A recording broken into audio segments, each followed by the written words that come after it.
Happy April 15th. The tax deadline is passed. And like millions of Americans, you're probably nursing a pretty nasty tax hangover. If you wrote a painfully large check to the IRS or even got a refund, you've realized how much of your hard-earned money the IRS has kept all year. And that pain is still pretty fresh. But here's the hard truth. If you were actually surprised about your tax bill in 2025, you didn't just pay your fair share, you overpaid. In this video, I'll reveal the top 5 reasons you most likely overpaid your 2025 taxes. But more importantly, I'm gonna reveal the tips that you need to fix those issues and be able to keep more of that hard-earned money that you earn, just like my clients do.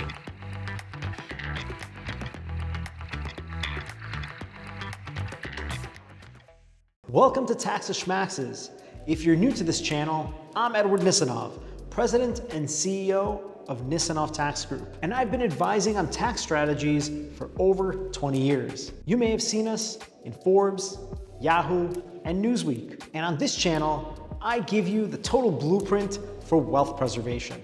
From maximizing your retirement portfolio and slashing your tax bill, to advanced estate and passive income strategies. Make sure you subscribe and hit that bell notification so you never miss a strategy to level up your net worth. And stick around until the end of this video because I'm throwing in a massive bonus tip. Let's dive in. Reason number 1, the entity trap. You're operating under the wrong business structure. I see this almost every single week. You started your business and you decided to set up an LLC and you think that's it. I can't emphasize this enough. An LLC isn't a tax savings vehicle. It's an entity structure. It's what you do with that LLC is what's going to help you save in taxes. So if you think you're optimized by structuring that LLC, you, my friend, are wrong. And I'm sorry to say it, but that's just the fact. When you operate as a single member LLC, what ends up happening is that you expose your entire net income to FICA tax, which is self-employment tax, at a rate of 15.3%. Now imagine, for every $100,000 you earn, you're paying $15,300 to the IRS for self-employment tax. Now there is a phase out, but still, it's still painful. Here's your 2026 fix. If you're operating as a single member LLC and you're netting about $60,000 to $80,000, it's probably time to consider an S election. And what you do there is you're able to bifurcate between W-2 salary and distributions. Now the W-2 salary is obviously going to have that FICA tax exposure. You're still going to pay 15.3% there. But on the distribution part, you're fully exempt from FICA tax, assuming that you're paying yourself reasonable compensation.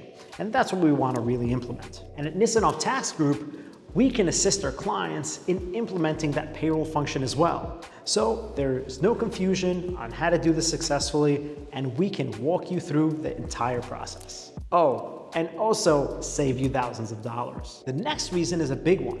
It's the qualified business income, or QBI deduction. Introduced years ago with the Tax Cuts and Jobs Act, the QBI deduction allows business owners of flow-through entities and Schedule Cs to deduct 20% of their net income. Now, there are significant restrictions to the deduction.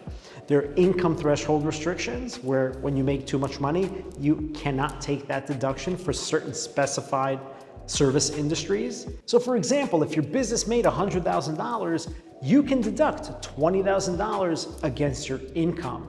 That's a huge deduction. And unlike some other strategies, you don't have to spend any money to get it. But here's why you probably overpaid. Because the rules around the QBI deduction are very complex, we have to make sure that you fall under the income threshold if you are in a specified service industry. And what that means is if you're an attorney, a doctor, or a consultant, and of course, a tax or accounting professional, you don't get the full deduction after you exceed an income threshold. And this is where the planning comes in. You need to have a wealth strategy and constantly review your taxable income and the bottom line to make sure that you can take full advantage of the deduction, if possible, of course. Some things that we can introduce are accelerated depreciation strategies. If you need equipment for the business, don't put it off to next year. Buy it now. You can finance it and still get 100% bonus in the year that you place it in service. Another recommendation that we may give is to front load or invest a large contribution into your retirement plan. And if you're a solopreneur and you have a solo 401k, that's an easy calculation.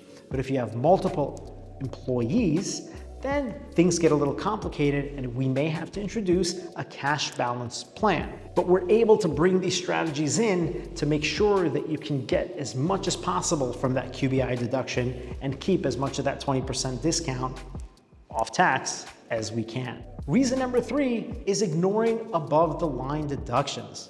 This next one is for those high earning W-2 employees out there. Because you might think, Edward, I just get a paycheck. I have no control over what's withheld or how I pay my taxes.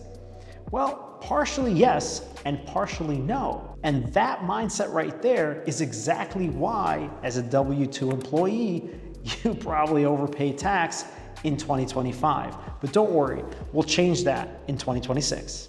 And one of my favorite ways of doing that is tapping in to an employer-sponsored or even your own health savings account.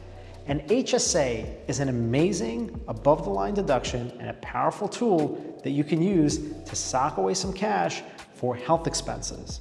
And what we advise our clients is not necessarily use it in this year.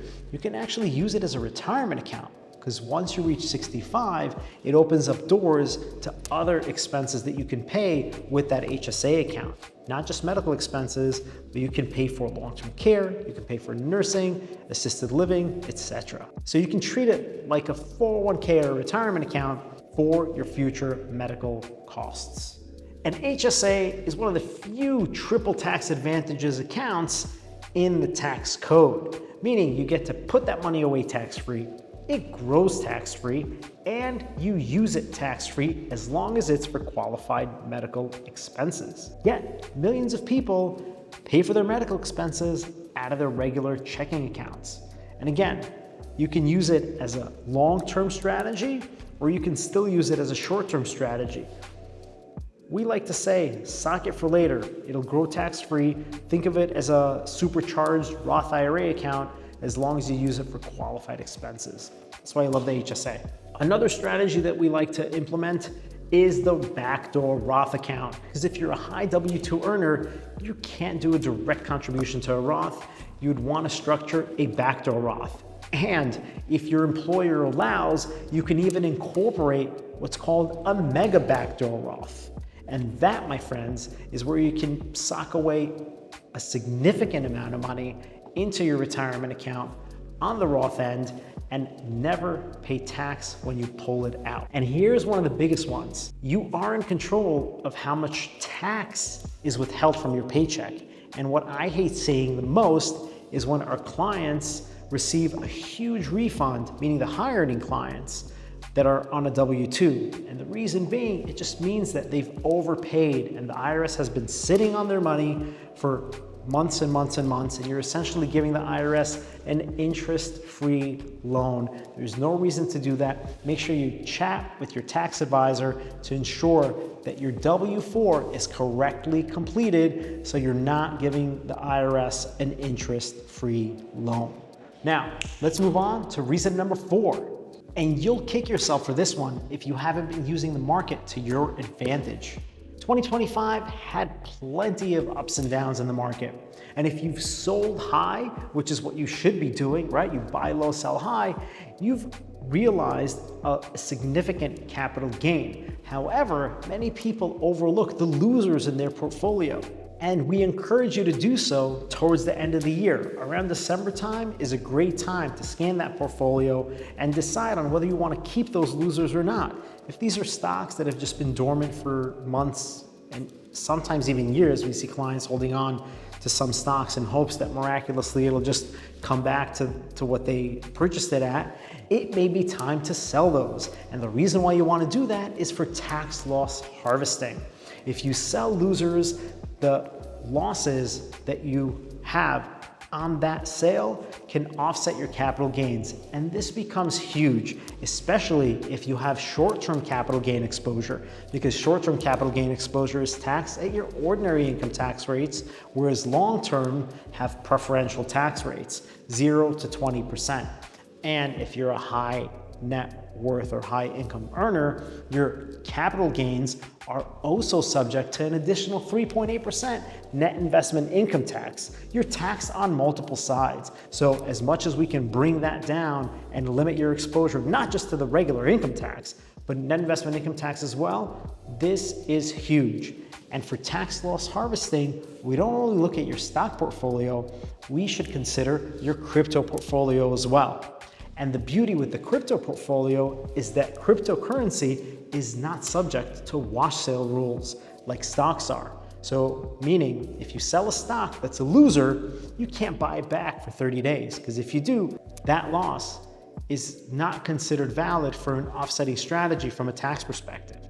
But crypto assets, because they're considered sale of assets, are. You can sell the same amount of crypto, $100,000 for example, and then buy it back the next day and not worry about your wash sale rules. And this leads us to arguably the most important reason why you overpaid your taxes in 2025.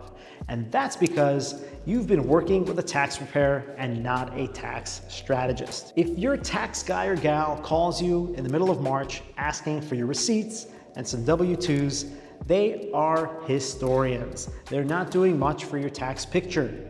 They're just plugging numbers into boxes and into the forms and telling you how much taxes you owe based on historical data.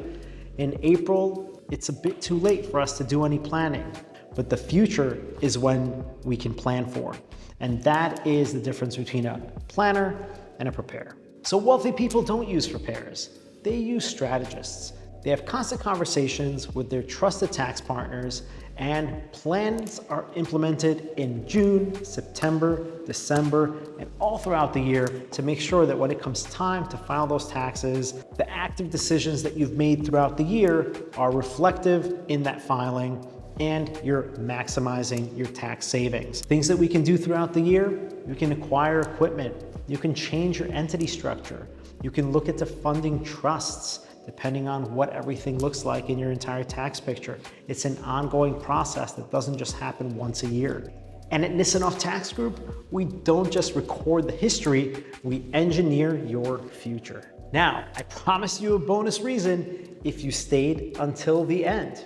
But before I get there, if you enjoyed this video, subscribe to the channel, like and comment below, and I will address your tax question on an upcoming video. So here it is, the bonus reason, which is a silent wealth killer: underpayment penalties. Many people think that if they're a W-2 employee, the taxes that are withheld from their paycheck are sufficient to pay their tax bill. Sometimes they change jobs and the W-4 isn't properly filled out, or the income tax calculation starts from 0 when they move to the next job. Sometimes a spouse starts another job, and that throws off the withholding.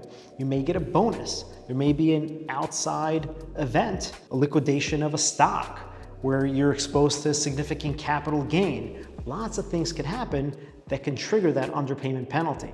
And what that really means, it's the IRS's fancy way of saying, we're gonna charge you interest on income tax that you did not pay us throughout the year. We sometimes, unfortunately, see underpayment penalties for new clients that are coming in that are in the thousands. And it's really a shame to see all that money just go away into thin air.